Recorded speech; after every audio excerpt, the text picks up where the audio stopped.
मित्रों, अगर महाराष्ट्र आंध्रा के मजदूरों को, नौजवानों को वहां की धरती पर, वहां की मिट्टी पर ही रोजी रोटी रोजगार मिल सकता है, तो बिहार के नौजवानों मजदूरों को इस मिट्टी में क्यों नहीं रोजी रोटी रोजगार मिल सकता है?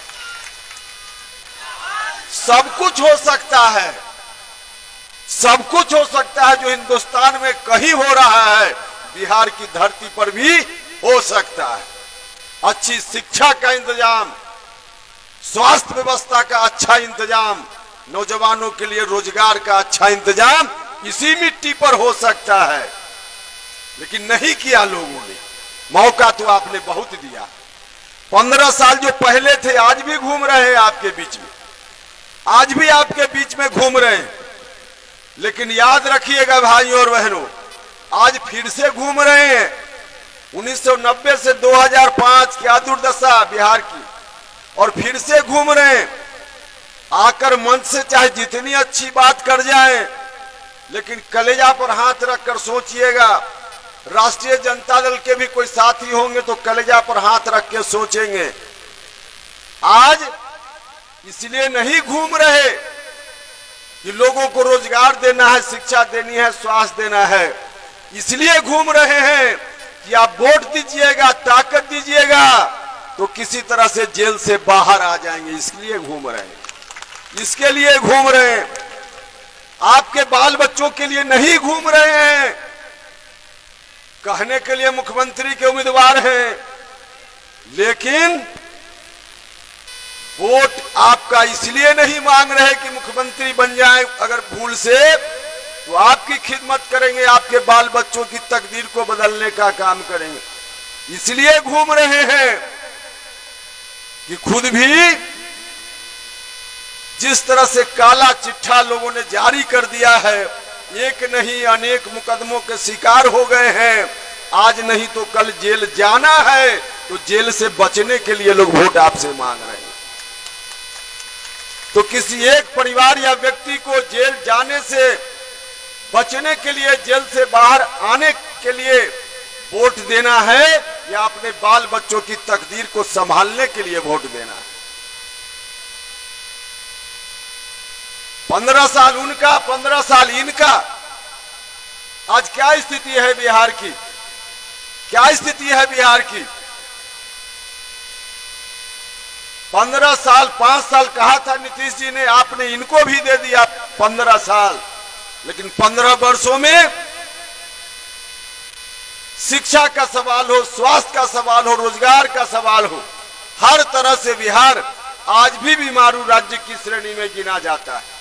बात तो बहुत लंबी लंबी, बड़ी बड़ी 15 साल में आप नहीं कर पाए।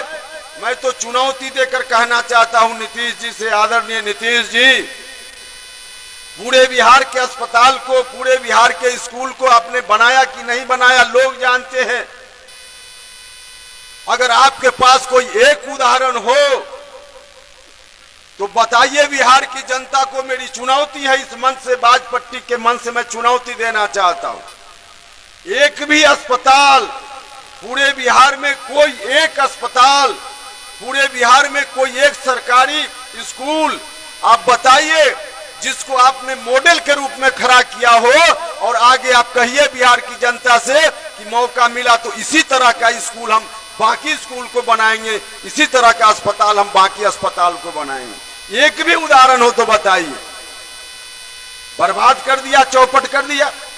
भाइयों और बहनों, जब हम लोग विद्यार्थी होते थे उस वक्त गरीब आदमी, ठेला चलाने वाला, रिक्शा चलाने वाला अपने बाल बच्चों को पढ़ाने लिखाने में रुचि नहीं रखता था। लेकिन आज तो हमको खुशी है, ये ठेला चलाने वाला, रिक्शा चलाने वाला, मजदूरी करने वाला भी अपने मन में सोचता है कि चलो मेरा जीवन जैसे तैसे कट गया, लेकिन मेरे बाल बच्चों का जीवन अब ऐसे नहीं कटना चाहिए। सब कोई सोचता है, हर कोई सपना देखता है, सबको सपना देखने का अधिकार भी है। लेकिन गरीब आदमी सपना देखे अपने बाल बच्चों के बारे में, उनका सपना कैसे पूरा हो? चाहे गरीब था, ये हमको महज 5 साल दीजिए, बिहार को हम विकसित राज्य बनाने का काम करेंगे, विकसित राज्य की श्रेणी में शामिल करेंगे। मांगा था 5 साल, उम्मीद में आपने दे दिया उनको 15 साल। लेकिन दुर्भाग्य है कि बिहार आज भी वही खड़ा है, कई मामलों में और पीछे गया। चारों तरफ से बिहार बर्बादी का शिकार बना है, बन रहा है। हम आपसे कहने आए कि आखिर कब तक ऐसा चलेगा। जब मैं भारत सरकार में मंत्री था, उस वक्त बिहार भर से लोग मेरे यहां दिल्ली आते थे, सीतामढ़ी से भी आते थे, काराकाट से भी आते थे, बाकी जगह से भी आते थे। मुख्य रूप से 3 काम से लोग वहां आते थे। एक, क्योंकि मैं शिक्षा विभाग का मंत्री था, केंद्रीय विद्यालय में मेरे बच्चे का नामांकन करा दीजिए। यहां भी बहुत सारे लोग बैठे हुए होंगे। केंद्रीय विद्यालय में मेरे बच्चे का नामांकन करा दीजिए। क्यों लोग केंद्रीय विद्यालय में बच्चे के नामांकन के लिए परेशान होते थे? केंद्रीय विद्यालय में बच्चे के नामांकन के लिए लोग इसलिए परेशान होते थे क्योंकि केंद्रीय विद्यालय में अच्छी पढ़ाई होती है, वरना स्कूल तो सब जगह हर गांव में है। केंद्रीय विद्यालय में अच्छी पढ़ाई होती है, इसलिए अभिभावकों के मन में होता था कि केंद्रीय विद्यालय में नाम लिखवा दी। जिला अध्यक्ष हमारे रामलक्ष्मण बाबू हैं, रेखा जी नेत्री हैं, इन लोगों की ओर से भी जबरदस्त दबाव होता था। किसी पार्टी के विधायक हो, एमपी हो, सब लोगों का दबाव होता था, क्योंकि मैं मंत्री था उस विभाग में। केंद्रीय विद्यालय में नाम लिखवा दीजिए, इसलिए कि केंद्रीय विद्यालय में अच्छी पढ़ाई होती। भाइयों और बहनों, मैं आपसे कहना चाहता हूं, केंद्रीय विद्यालय कोई प्राइवेट स्कूल नहीं है, केंद्रीय विद्यालय भी सरकारी स्कूल है। नवोदय विद्यालय भी सरकारी स्कूल है।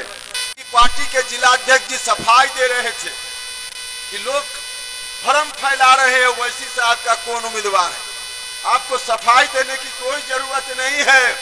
ओवैसी साहब आएंगे तो जो लोग भी झूठ फैला रहे हैं, मुझको लगता है आज की मेरी बात सुनकर कल से लोग झूठ बंद कर देंगे फैलाना।